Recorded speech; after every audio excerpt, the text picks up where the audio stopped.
Boa noite, você que me ouve neste momento. Esta é uma transmissão da Igreja Presbiteriana de Itaporanga, né?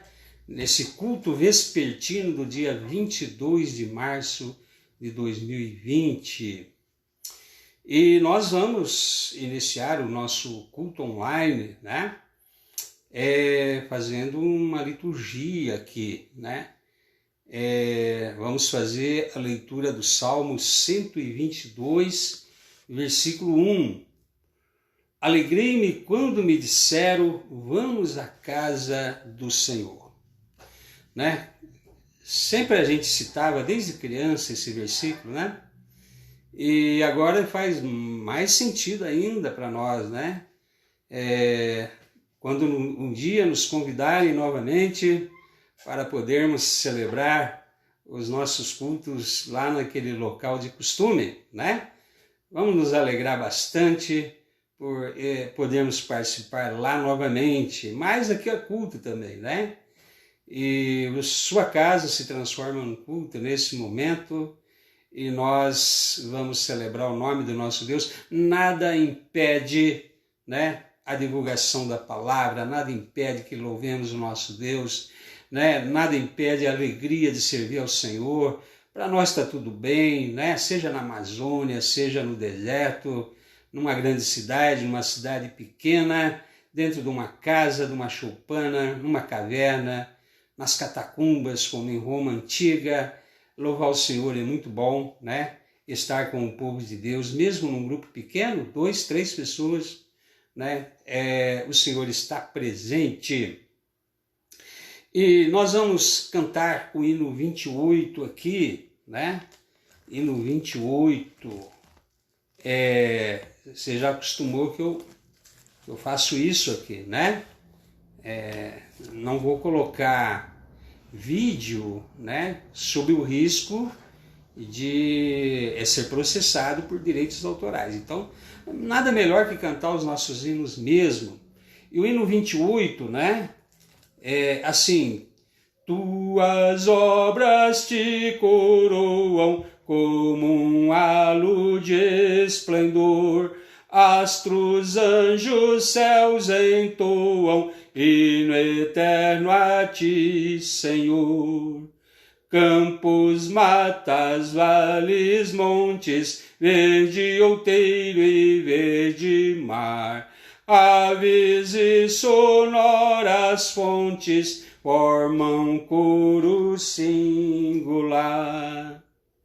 Nós mortais por ti remidos, Deus de glória, Deus de amor, corações aos céus erguidos, celebramos teu louvor.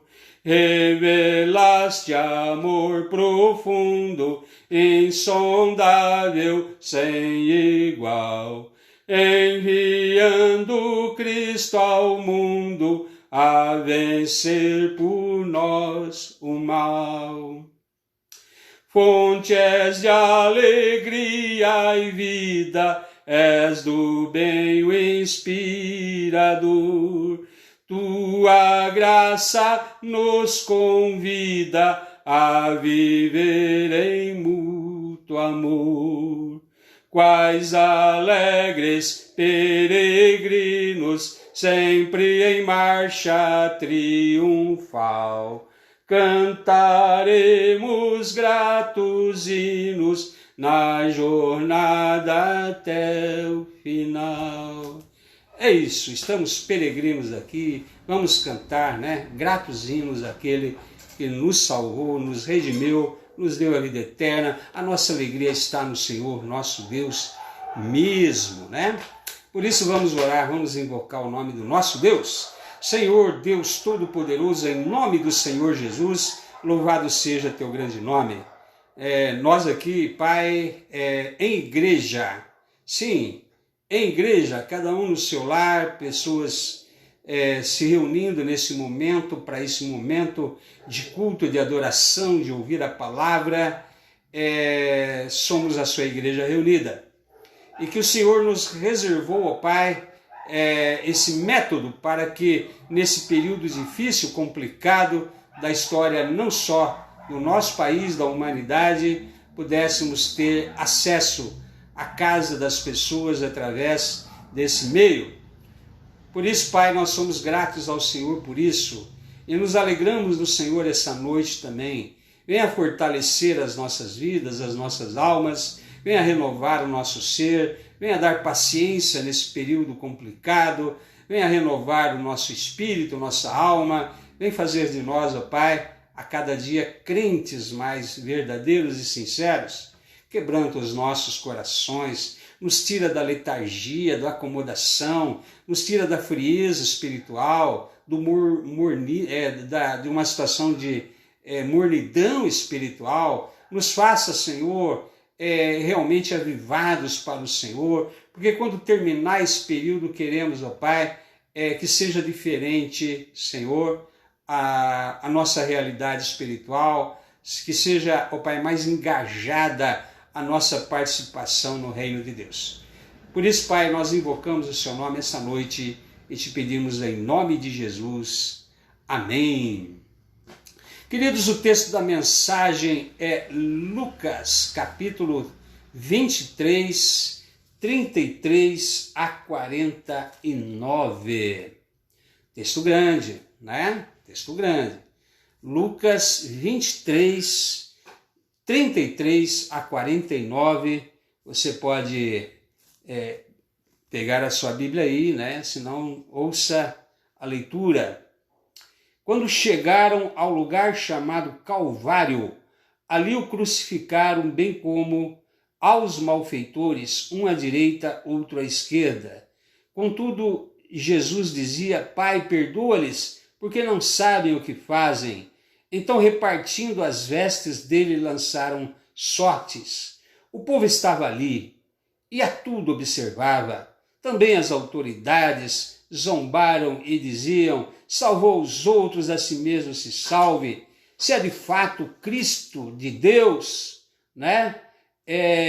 O escolhido. Igualmente os soldados os escarneciam e, aproximando-se, trouxeram-lhe vinagre, dizendo: se tu és o rei dos judeus, salva-te a ti mesmo.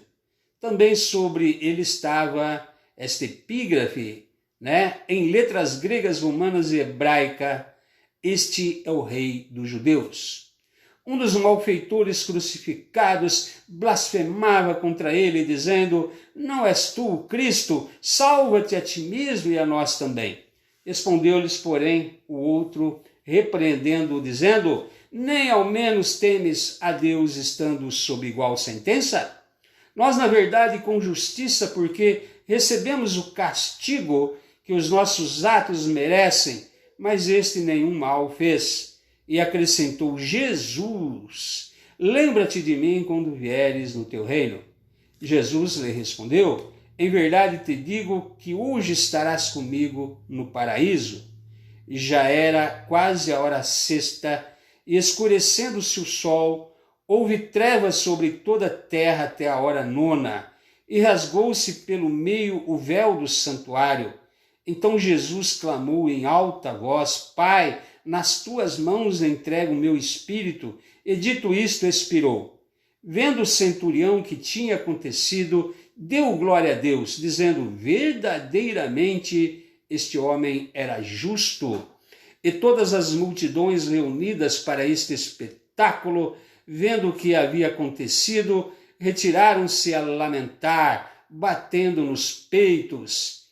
Entretanto, todos os conhecidos de Jesus e as mulheres que o tinham seguido desde a Galileia permaneceram a contemplar de longe estas coisas. Vou pedir a você que compartilhe, né, essa live.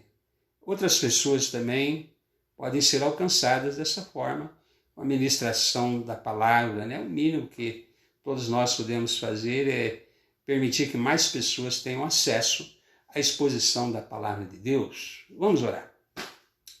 Pai, abençoa, Senhor, a exposição da sua palavra. Permita, Senhor, que neste momento as pessoas ouvindo possam, ó Pai, serem alcançadas pela tua vontade, pela tua mensagem, e assim produza aquilo que o Senhor sempre produz quando a palavra é ministrada. Capacita os ouvintes aí, Senhor, e dá entendimento, dá cada dia mais fé, mais vontade de te servir, arrependimento para a vida. Faz a tua obra, Senhor, nós oramos em nome de Jesus. Sob igual sentença. Aqueles foram os dias mais negros e terríveis da história da humanidade. E se tornaram também, nos dias mais importantes e decisivos para nós. Tanto é que a humanidade hoje é dividida na história antes e depois do Senhor Jesus, Não teve data mais marcante na história da humanidade do que o nascimento, a vinda do Senhor Jesus a esse mundo, seguido da sua morte e ressurreição, porque a ressurreição foi o acontecimento mais espetacular, mais importante, junto com a sua encarnação e a sua morte, que poderia ter acontecido à humanidade. Veja que o Filho de Deus, em meio a uma enorme ignorância, trevas espirituais, se deixa levar para o sacrifício que salvaria aqueles que o estavam matando. Impressionante essa cena, Jesus poderia pedir ao Pai, como ele disse a Pedro, eu posso rogar ao Pai, ele mandaria legiões de anjos para me salvar. É para isso que eu vim, é para esse momento, eu vim dar a minha vida, eu nasci para isso, é a concretização da minha missão no mundo.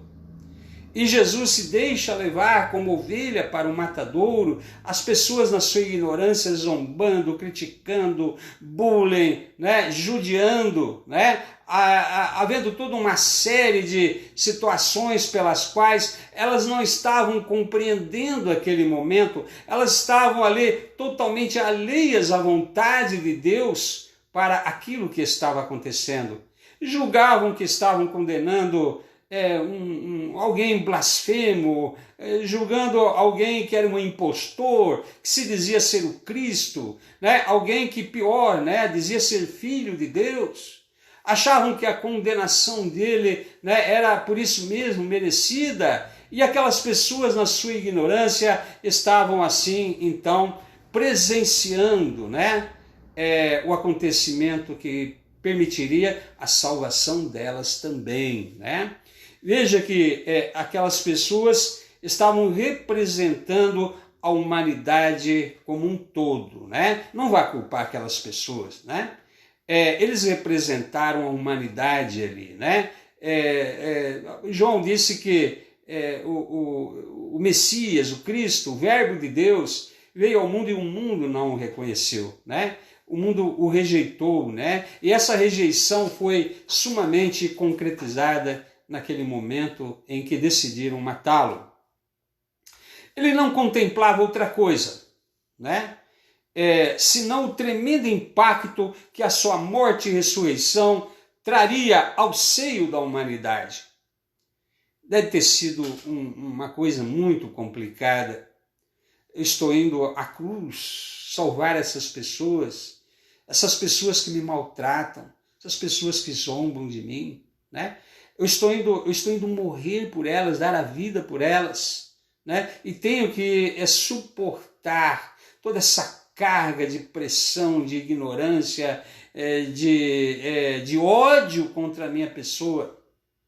Impressionante como o Senhor Jesus, ele teve ali a capacidade de se manter firme na sua obediência, no seu propósito, pelo qual o Pai o mandou, para dar a sua vida por nós. Somos muito gratos ao Senhor Jesus, por ter vencido, todos esses desafios e chegado à cruz mesmo, oferecendo-se ali como um cordeiro, em favor dos nossos pecados.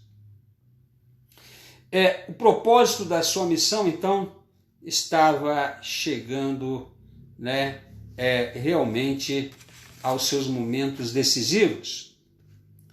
Ele veio para isso, ele veio para dar a sua vida. A salvação anunciada consistia em pagar o preço do nosso resgate. Veja como Deus ele anuncia tudo com muita antecedência de séculos, às vezes milênios. Isaías foi a pessoa que melhor descreveu esse momento da crucificação. No capítulo 53, ele era o mais rejeitado dentre os homens. Como de alguém que alguém esconde o rosto, nós assim escondíamos o rosto dele, julgávamos como aflito, ferido de Deus.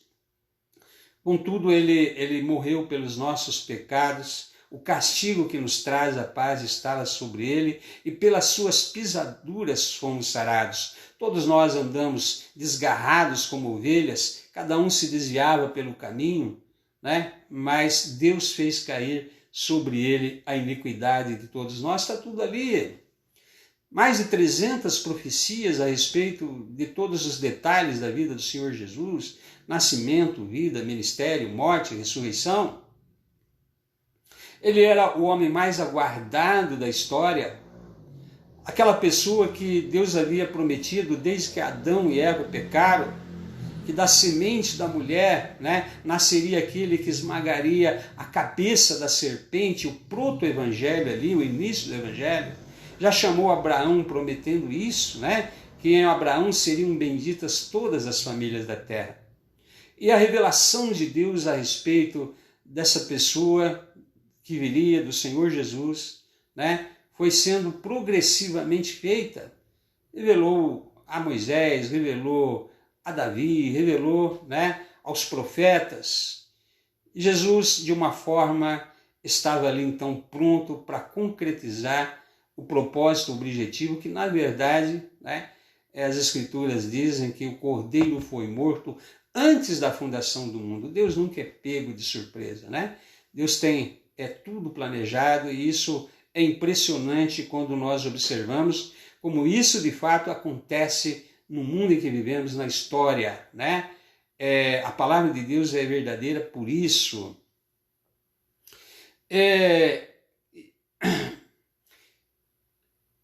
Mesmo que as pessoas por quem ele haveria de morrer não fosse compreender tudo isso a princípio, E essa, na verdade, é uma característica das pessoas que estão em trevas.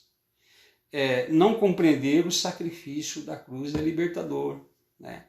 É interessante o tipo de zombaria que tem até hoje em relação a Jesus nesse sentido, As pessoas, quando se sentem muito assim criticadas, elas dizem: e agora eu sou o Cristo. A zombaria continua. Vemos o que aconteceu aí no carnaval, em vários carnavais, em vários anos seguidos. Esse ano foi pior ainda, As pessoas parecem não compreender o sacrifício de Cristo. Parecem não compreender todo aquele sofrimento, todas aquelas chicotadas, toda aquela dor. Ele estava levando sobre si o pecado de todos nós. Não compreendem a mensagem da cruz. Zombam daquilo que não compreendem. Rejeitam a princípio a palavra de Deus, justamente por causa da falta de compreensão.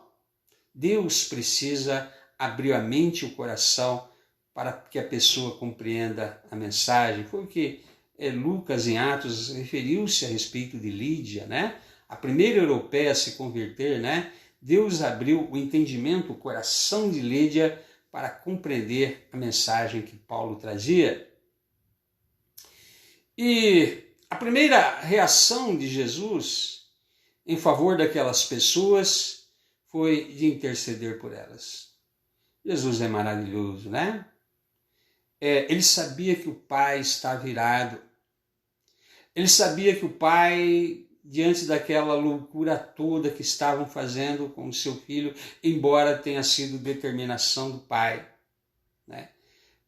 o Pai queria ali, podia ter matado todas aquelas pessoas. Jesus iria morrer, mas todas aquelas pessoas morreriam ali mesmo, Hoje passamos, acredito sim, um pouco de consequência no mundo inteiro por causa de tudo que andam fazendo contra a fé cristã, contra a pessoa do Senhor Jesus. E Jesus a primeira coisa, né? Veja o coração do Salvador, veja a paixão de Cristo pelas almas. Pai, perdoa-lhes, porque eles não sabem o que fazem, né? Ou seja, contém a sua ira, né?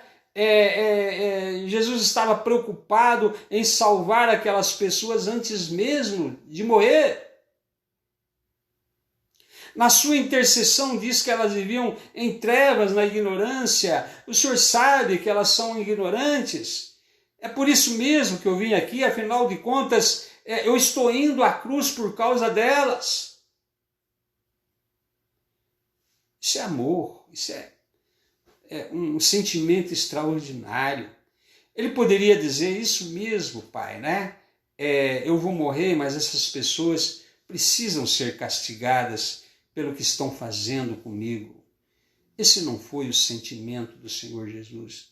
E vejam o coração de alguém que é salvador, que ama as pessoas, mesmo aquelas pessoas que estavam infligindo a ele toda aquela tortura, toda aquela dor, desprezo, todo aquele bullying, toda aquela situação de escárnio, toda aquela situação ali em que foi dolorido, foi custoso para ele ter que passar por aquilo. Ele estava intercedendo por aquelas pessoas. Eu vim morrer por elas. Essa é a finalidade, estou indo à cruz, né?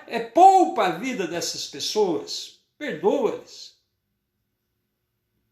Quem estava lá? Né? As escrituras que nós vemos aí diz que estavam lá, o poder político, militar, estavam lá, os soldados representando o maior império da época, Roma, né?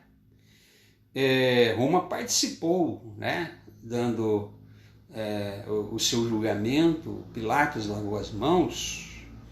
Estava lá o clero sacerdotal, né? Aqueles que deveriam conhecer as escrituras, aqueles que deveriam reconhecer que aquela era a época anunciada pelos profetas para a vinda do Salvador. Tanto é que os reis que vieram do Oriente, né, sabiam que aquela era a época. Né? Eles foram lá adorar o recém-nascido, depois viram a estrela, o que confirmou ainda mais para eles. Né? Pena que eles foram no palácio, acreditando que um príncipe, um rei deveria nascer num palácio. Aqueles homens sabiam, sim. Sabiam que aquela era a época, sabiam que aquele era o Senhor e Salvador.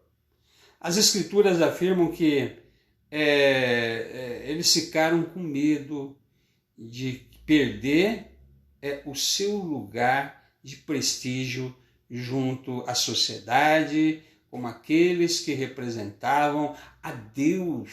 Né? Os intérpretes da lei de Moisés haveriam de perder sua posição e seu prestígio.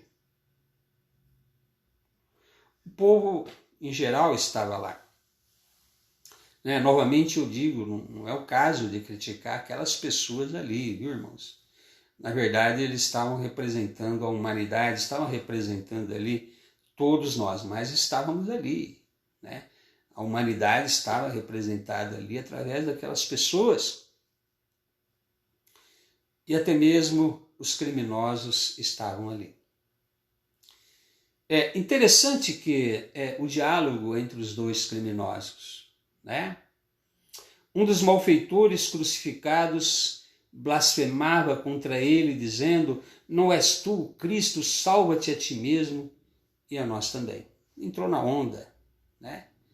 Há pessoas assim, tontas mesmo, né? Maria vai com as outras, né? Quer jogar para a plateia, quer fazer graça. Tá todo mundo zombando de Jesus, vou zombar também, né? Tem muito palhaço, assim, tem muito idiota, assim, né? Há muitas pessoas que querem ganhar o favor das pessoas, né? Querem entrar na onda. Um ignorante, né? Não sabia nem o que estava fazendo e falando. Jesus intercedeu, né? Ao Pai também. Mas respondendo-lhe o outro, disse: nem ao menos temes a Deus, estando sob igual sentença? E essa é a questão aqui, né, irmãos? né? Nem ao menos temes a Deus, estando sobre igual sentença. Veja que foi de onde menos se esperava, né? De um criminoso. Estavam lá políticos, militares, sacerdotes, povo. Mas foi de um criminoso que houve um pouco de luz naquela insanidade toda.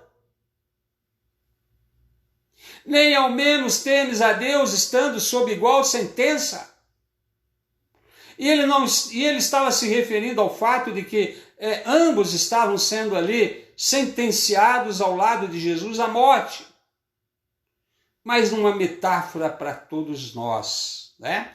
Porque ali, na verdade, ele deu uma aula de teologia. Todos estamos condenados por causa dos nossos pecados. É o que a palavra de Deus afirma. Todos nos extraviamos, todos nós nos fizemos desgarrados a uma, inúteis. Herdamos o pecado já de Adão, já nascemos com essa natureza revoltada contra Deus, essa natureza que não deseja estar em comunhão com Deus e nem pode. Há uma sentença que pesa sobre toda a humanidade. A sentença de ser pecador e por causa do seu pecado estar condenado à morte eterna.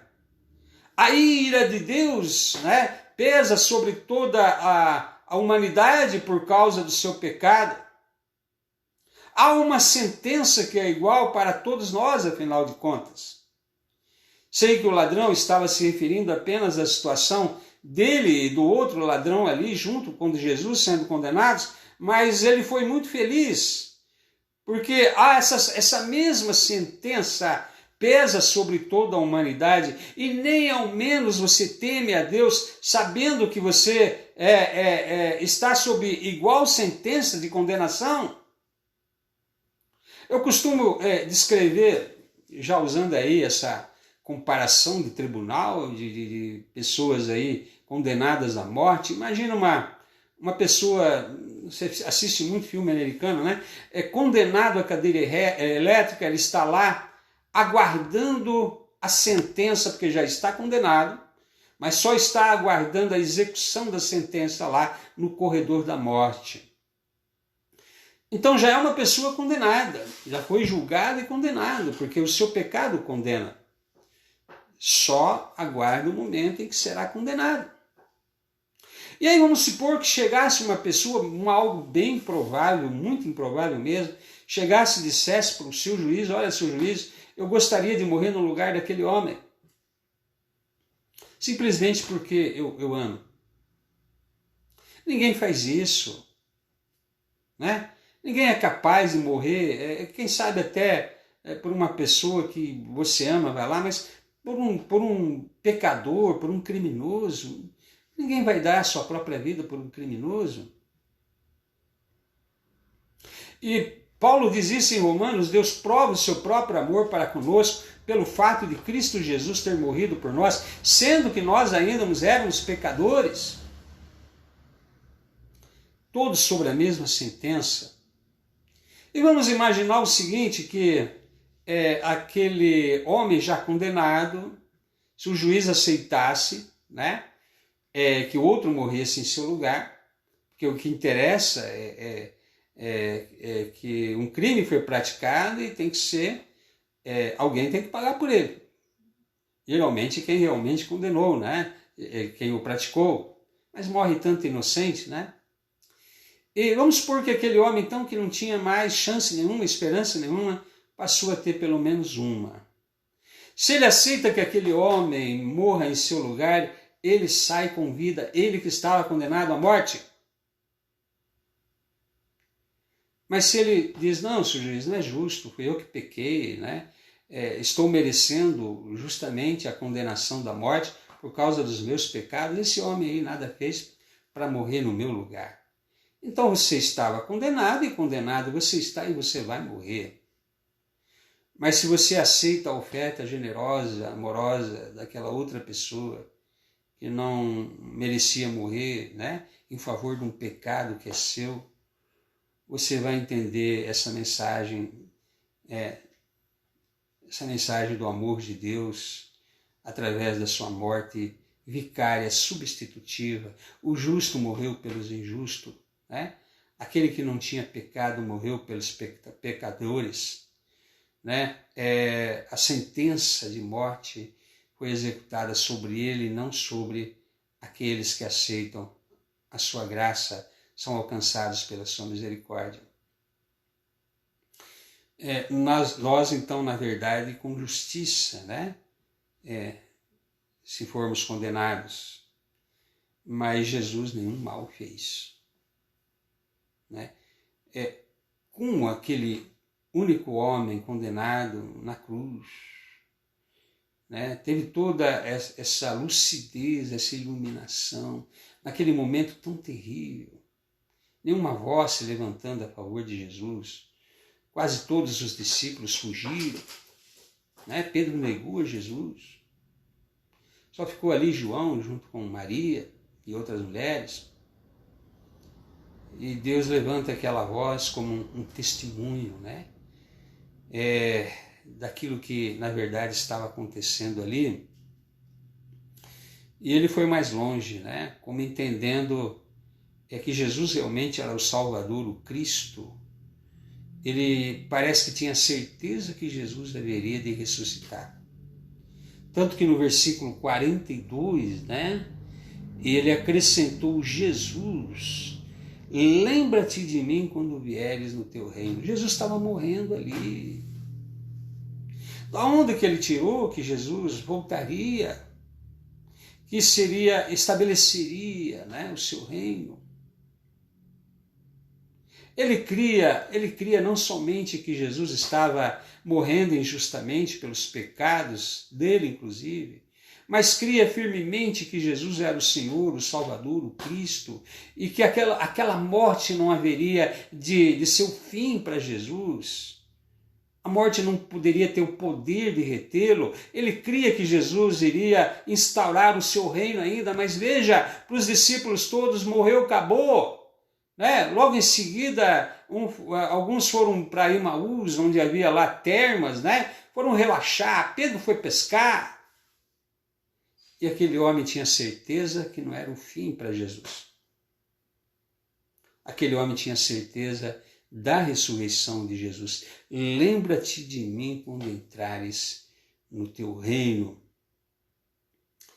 Mas interessante que aqui então começam os fenômenos, as manifestações de Deus, né? Deus poupou a vida daquelas pessoas a pedido de Jesus, mas Deus não deixou de manifestar a sua ira, né? Veja que se fez noite em pleno dia, né? Jesus foi morto mais ou menos às 15 horas, hora do sacrifício da tarde, né? Nesse horário era morto um cordeiro mesmo em favor dos pecados das pessoas. Então, das 3 da tarde até o fim do dia ali houve trevas, houve um eclipse. É interessante que Pedro depois ali, na mensagem que ele deu no Pentecostes, né, ele fez referência a isso, né? O profeta Joel havia profetizado que nos últimos dias, né, o sol haveria de escurecer a lua, né, haveria de se tornar a lua de sangue. Então o sol escureceu naquele momento, né, como mostrando as tremendas trevas em que a humanidade estava naquele momento, né? Aquele eclipse solar, né, mostra as trevas espirituais em que a humanidade estava. Foi o dia mais negro da história da humanidade, não só por causa do eclipse, mas ali então Pedro viu o cumprimento da profecia de Joel através daquele eclipse também. Outro fenômeno é que rasgou-se, né, o véu do santuário. Andei lendo a respeito disso. Aquele véu era feito de uma forma tão grossa, né, tão resistente, que se você colocasse um cavalo puxando de um lado, outro cavalo puxando de outro lado, dois potentes cavalos, não seriam capazes de romper, né, não seria aquela cortina, né, aquele véu, tal a maneira como ele era resistente. E aquilo impressionou por isso também, porque como o véu rasga assim, né, de uma hora para outra, né, rasgou. Houve ali o terremoto, né, que foi outro sinal ali que o Senhor deu, né? Mais tarde aconteceu outros fenômenos, né, nos próximos anos, né, nos próximos 40 anos, supondo que Jesus morreu no ano 30, não se sabe ao certo, até o ano 70, quando não ficou pedra sobre pedra daquele templo, alguns fenômenos aconteceram ali, relatados pelos próprios judeus nos seus livros, né, a Mishnah, né, no Talmud.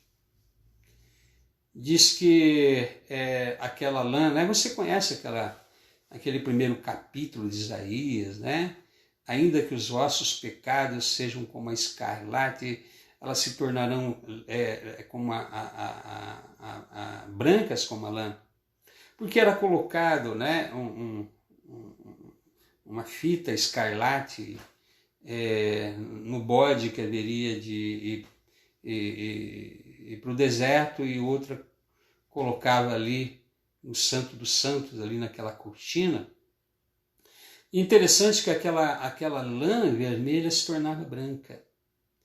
Isso nunca mais aconteceu, porque aquilo ali simbolizava que Deus havia aceito o sacrifício daquele animal, aquele cordeiro que foi sacrificado, né? E a partir dali Deus não aceitaria mais nenhum sacrifício de animal, né? Tanto que fizeram sacrifício de animais naqueles 40 anos, e nunca mais aquela lã vermelha se tornou branca, porque Deus não ia mais aceitar aquele sacrifício de cordeiros no templo, porque o verdadeiro cordeiro, né, que tira o pecado do mundo, já havia feito o sacrifício definitivo ali na cruz. Aquele foi o fim, né, daquele período do templo, e nunca mais, né, 2000 anos, nunca mais conseguiram fazer aqueles sacrifícios, porque Deus já havia feito o sacrifício do seu filho em lugar de tudo aquilo lá. E ainda que viessem a fazer de novo, ou querem fazer de novo, né, Deus já fez o sacrifício do seu filho na cruz. Né? Aquele sistema antigo passou, nem adianta querer ressuscitá-lo, porque Deus não vai mais aceitar perdão de pecados através do sacrifício daqueles animais, porque Jesus já fez, né, o sacrifício definitivo em favor de todos nós. Então, muitas coisas aconteceram naquele momento da morte de Jesus. Tanto que Mateus, né, faz um relato aqui também impressionante, lá no capítulo 27, 51 a 53. Mateus diz que tremeu a terra, fenderam-se as rochas, né? Fenderam-se. Abriram-se os sepulcros, e muitos corpos de santos que dormiam ressuscitaram. E saindo dos sepulcros depois da ressurreição de Jesus, entraram na cidade santa e apareceram a muitos. Quem eram esses santos que ressuscitaram? Eles não descrevem. Mas imagina, pessoas conhecidas do povo de Israel, né? Porque para serem reconhecidos como pessoas que eram realmente santas, né? À luz do entendimento do que é santidade para o povo de Israel, né? Aquelas pessoas apareceram ressurretas. Então, algo extraordinário, um sinal maravilhoso de que a morte de Jesus e a sua ressurreição vão propiciar a toda pessoa que nele crê a ressurreição dos mortos. Né?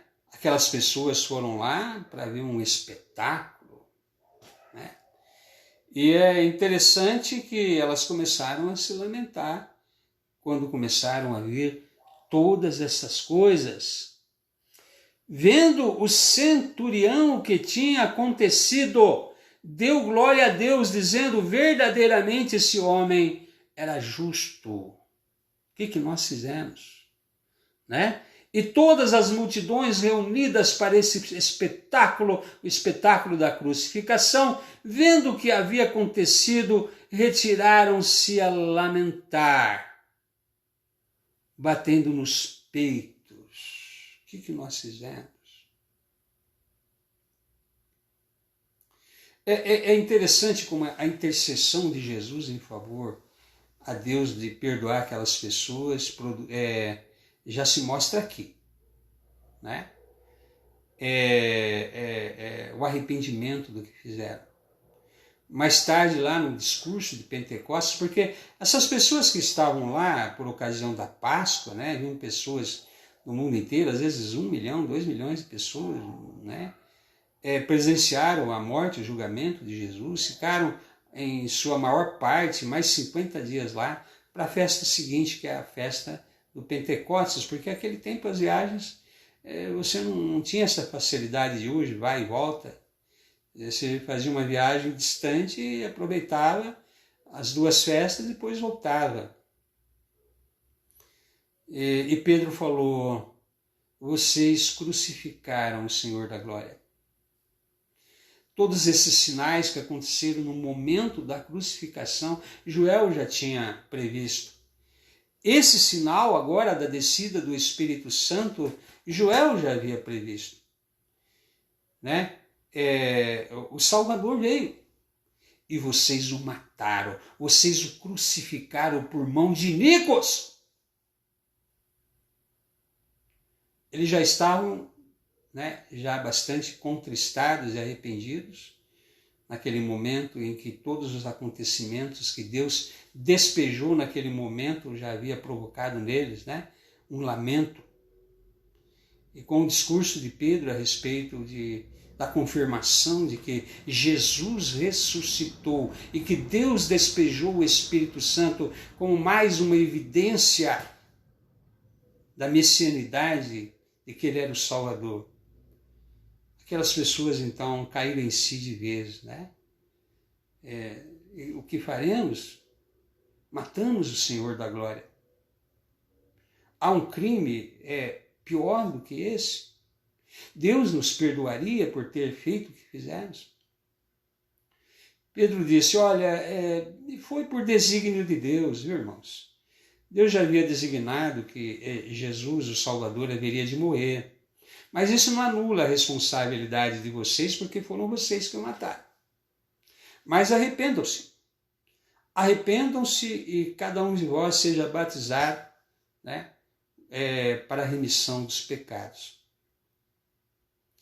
E aquele dia teve 3.000 conversões. Veja que a intercessão de Jesus naquele momento e todos aqueles sinais que Deus operou, né, em razão da morte do seu filho, provocou pelo menos nessas 3.000 pessoas, né, a compulsão necessária para que quando chegasse a descida do Espírito Santo, o discurso de Pedro não foi de aliviar, né? Vocês mataram o Senhor da glória. Arrependam-se. Nós, como humanidade, estamos sobre a mesma sentença. Não foram aquelas pessoas que mataram o Senhor da glória, foi a humanidade. Deus anuncia sua ira sobre esse mundo, né? E a humanidade está debaixo da ira de Deus. O único jeito é nos arrependermos, nos reconciliarmos com Deus na pessoa do seu Filho, aceitarmos a oferta do perdão, da salvação. Aí de filho da ira passamos a filho de Deus, né?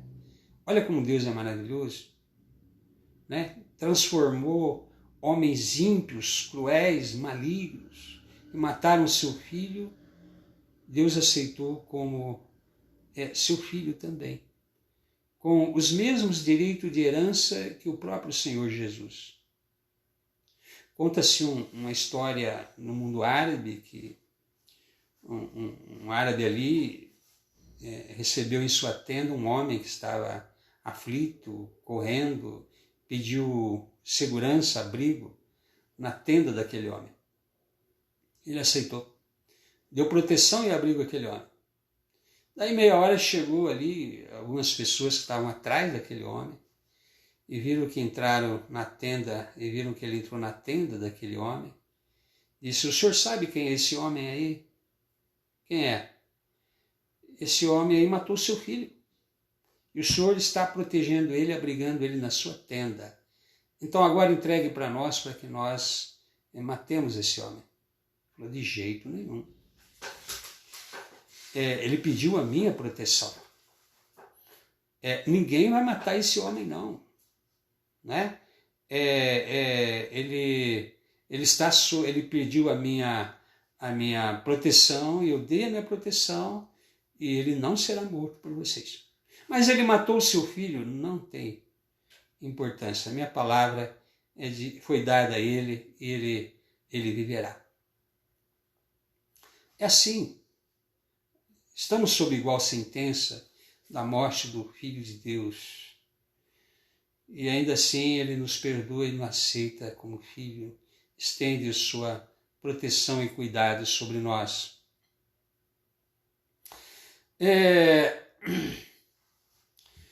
Veja que Jesus entrou no mundo de uma forma milagrosa e sobrenatural.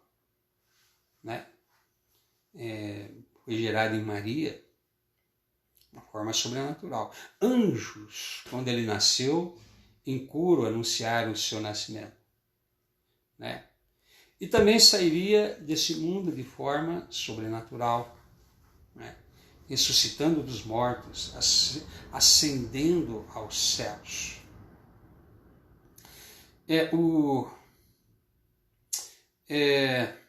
Então, queridos, todos nós estamos sob igual sentença. Talvez você que ainda não é salvo por ter crido na pessoa do Salvador e reconciliado com Deus na pessoa do seu Filho, quem sabe hoje você é uma pessoa que andou zombando da pessoa do Senhor Jesus esses tempos todos. Deus sabe que você fazia isso na sua ignorância, né? Mas o Senhor perdoa. Jesus pediu perdão para toda a humanidade por esse ato contra a sua pessoa e também pelos nossos pecados acumulados diante do Pai. Mas é necessário que aconteça o que aconteceu com aquelas pessoas que foram batizadas no discurso de Pedro.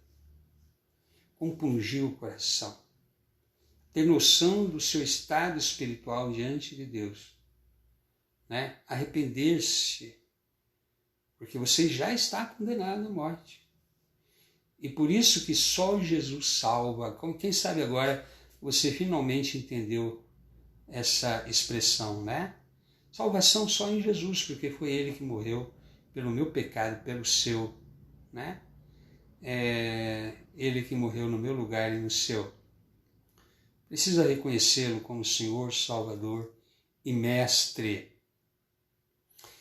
E que o Senhor conceda o arrependimento e a fé salvadora para receber o perdão divino, ser perdoado e ser salvo. Que Deus abençoe as nossas vidas. Você que já se reconciliou com Deus, na pessoa do Senhor Jesus, eu tenho certeza que isso sempre será uma emoção muito grande na sua vida. Você que ainda não o fez, entenda o discurso do ladrão. Nem ao menos temes a Deus estando sob igual sentença. E Jesus nada fez, né? Ele morreu ali em meu favor e em seu favor, né? Reconcilie-se com Deus na pessoa do seu Filho. Nós estamos terminando aqui essa live vespertina, domingo à noite, né? Vamos cantar mais um hino aqui, hino 339, Dia Feliz, né? Sei que há muitos que fazem, há muitos que nem lembram mais desse hino, né? Faz tempo que não se canta nas nossas igrejas. Ó dia alegre em que aceitei Jesus e nele a salvação, O gozo deste coração eu mais e mais publicarei. Ó feliz, bem feliz, o dia em que me converti.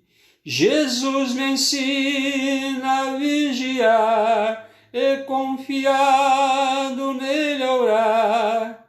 Ó feliz, bem feliz, o dia em que me converti. Completa a grande expiação, pertenço agora ao meu Senhor. Chamou-me a voz do seu amor e nele achei real perdão. Ó feliz, bem feliz, o dia em que me converti. Jesus me ensina a vigiar e confiado nele a orar. Ó feliz, bem feliz, o dia em que me converti. Meu sacro voto a Salvador, de dia em dia afirmarei, e além da morte exultarei, louvando sempre a ti, Senhor. Ó feliz, bem feliz, o dia em que me converti. Jesus me ensina a vigiar e confiado nele orar. Ó feliz, bem feliz, o dia em que me converti. Deus abençoe a sua vida, você que já se reconciliou com o Senhor. As sentenças que eram contra você já foram canceladas, porque Jesus pagou o preço, né, no seu lugar. E também abençoe a você que ainda está sendo chamado pelo Senhor, né, para ser a pessoa salva, né? Se você está sentindo necessidade realmente de dar esse passo de fé, saiba que é o Senhor que está te chamando, viu? Deus já tinha planos para você, Deus, quem sabe, já tinha te escolhido para isso. E uma das evidências é que você está ouvindo essa pregação, e a fé vem pelo ouvir e ouvir a palavra de Deus, né? Dê esse passo de fé, porque é o Senhor que está te concedendo a fé salvadora, né?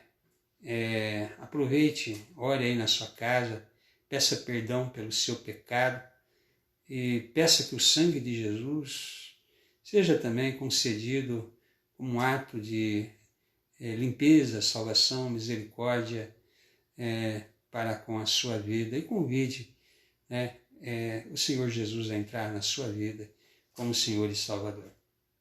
Compartilhe esse vídeo. Você tem que entender que é uma coisa que está ao seu alcance fazer.